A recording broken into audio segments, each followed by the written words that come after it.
Radhe Radhe friends, जय Shri Krishna. Veena Deepak Soni YouTube channel में आप सभी का स्वागत है। फ्रेंड्स, आप सभी को अधिक मास यानी कि पुरुषोत्तम मास की ढेरों शुभकामनाएं।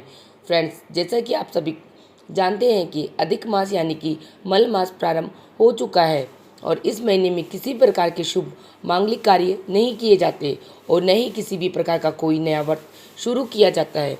लेकिन इस महीने में भगवान श्री हरि विष्णु का पूजन जरूर ही करना चाहिए, क्योंकि पुरुषोत्तम मास यानी कि अधिक मास 3 साल के बाद एक बार आता है और इस महीने में भगवान श्री हरि की विष्णु की निमित्त दीपदान अवश्य ही करना चाहिए। इस महीने में किया जाने वाला दीपदान का हमें अनंत गुना फल प्राप्त होता है।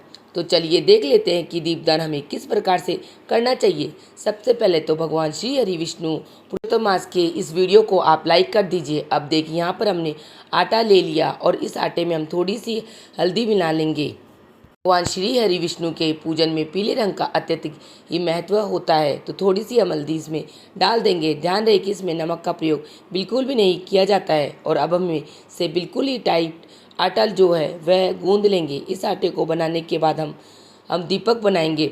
आप चाहे तो 5 की संख्या 11, 21, 108 दीपक इससे भी बना सकते हैं, या आप मिट्टी के दीपक भी ले सकते हैं। देखिए, इस तरीके से हम छोटी छोटी सी बटिया तोड़ लेंगे और बराबर बराबर की जो बटिया है इनको बना लेंगे। आप चाहे तो 5 बना लीजिए या आप 11, 21 बना सकते हैं।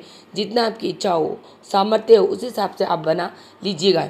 इस प्रकार से हम दीपक बनाएंगे। और देखिए, जो दीपक है आप चाहे तो 11 अलग जगह पर प्रज्वलित कर सकते हैं, या आप चाहे तो एक ही जगह पर इन 11 दीपक को प्रज्वलित कर सकते हैं। आप चाहे तो एक ही जगह इन 11 दीपक को प्रज्वलित कर सकते हैं। ध्यान रहे कि दीपक का मुख जो होता है वह हमें जरूरी बनाना होता है।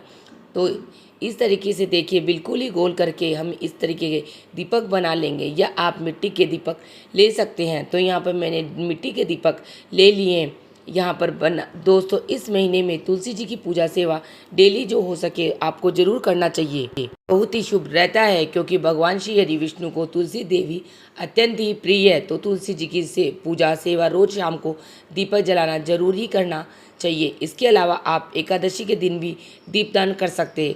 पूर्णिमा अमावस्या के दिन भी दीपदान करना बहुत ही शुभ रहता है। देखिए, यहाँ पर हमारे जो दीपक है वह बिल्कुल बनकर तैयार हो गए हैं। अब हम इसमें सरसों का तेल डालेंगे। आप चाहे तो घी के दीपक जला सकते हैं, या आप चाहे तो तिल के तेल के भी दीपक जला सकते हैं। और अब इन सभी को दीपक में थोड़े थोड़े से तिल डाल देंगे। कहा जाता है जितने तिल चटकते हैं उतने ही हमारे कष्ट कटते हैं। तो यहाँ पर हमने सभी दीपक में तेल डाल दिए हैं। अब देखिए, इसमें हम बाती लगाएंगे। तो आप चाहे तो गोल बाती इस प्रकार से डाल सकते हैं, या आप लोग लंबी बाती का प्रयोग भी कर सकते हैं।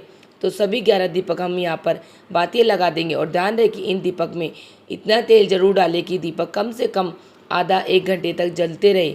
और अब हम इन सभी दीपक का पूजन करेंगे। तो थोड़ी सी हल्दी, फिर कुमकुम से हम इन सभी दीपकों को टीका लगा देंगे, यानी कि तिलक कर देंगे। और इस प्रकार से हम इनका पूजन करेंगे। अब सीधे हाथ में थोड़ा सा जल लेकर इन सभी दीपक के ऊपर से वार देंगे, यानी कि इन दीपकों को हम मीनस देंगे। अब देखिए, यह दीपक चाहे तो आप 11 अलग अलग जगह पर दान कर सकते हैं, जैसे कि एक आंवला वृक्ष के नीचे, एक पीपल के वृक्ष के नीचे, एक बरगद के पेड़ के नीचे, खुले आसमान के नीचे, दक्षिण दिशा की ओर, एक अपने घर के मुख्य द्वार के पास, अपने घर के मंदिर में, एक घर के मुख्य द्वार के पास में।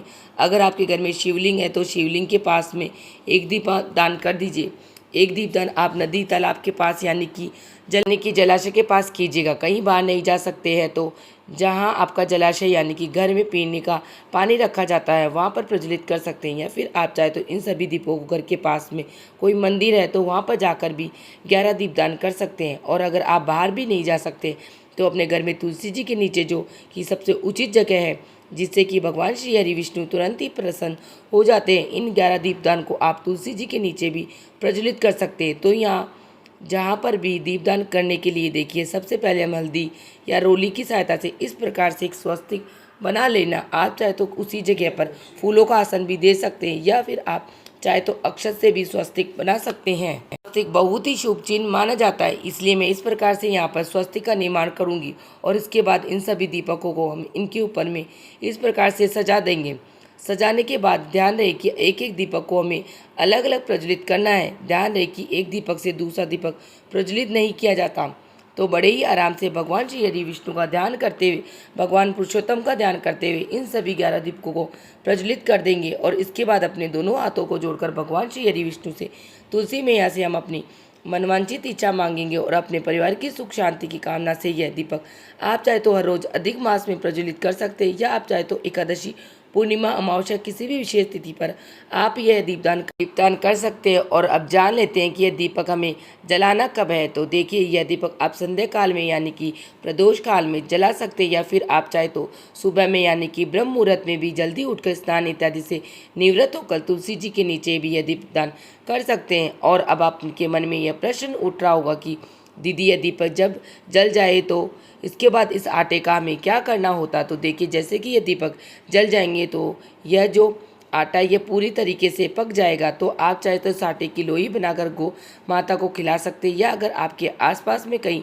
नदी नहर है तो वहाँ जाकर मछलियों को भी आटा खिला सकते हैं। अधिक मास में किया गया दान, पुण्य दीपदान आपको अनंत गुना पुण्य फल की प्राप्ति कराता है। इस महीने के दौरान जितना हो सके हमें जल, अन्न, छाया दान, वस्त्र दान, ब्राह्मणों को भोजन करवाना इत्यादि दान पुण्य इस महीने में जितना अधिक हम करते हैं उसका अनंत गुना फल हमें प्राप्त होता है, जो कि मृत्यु के बाद पश्चात वैकुंठ धाम जाने में हमारी यात्रा में हमें सहायता प्रदान करता है।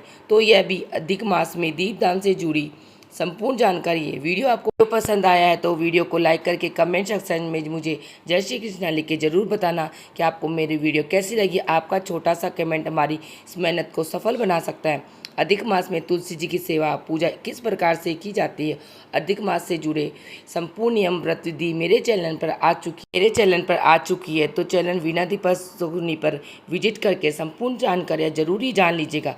साथ ही अगर मेरी आवाज़ को आप पहली बार सुन रहे हैं तो प्लीज़ वीडियो को, चैनल को सब्सक्राइब करके बेल आइकन को प्रेस कर देना। आप सभी को पुरुषोत्तम मास की ढेरों शुभकामनाएं। और मेरा वीडियो आप लोगों के लिए थोड़ा सा भी यूज़फुल है तो प्लीज़ वीडियो को लाइक कर लेना और चैनल को सब्सक्राइब कर लेना। फिर मिलते हैं किसी और वीडियो में, तब तक जय श्री कृष्णा, राधे राधे।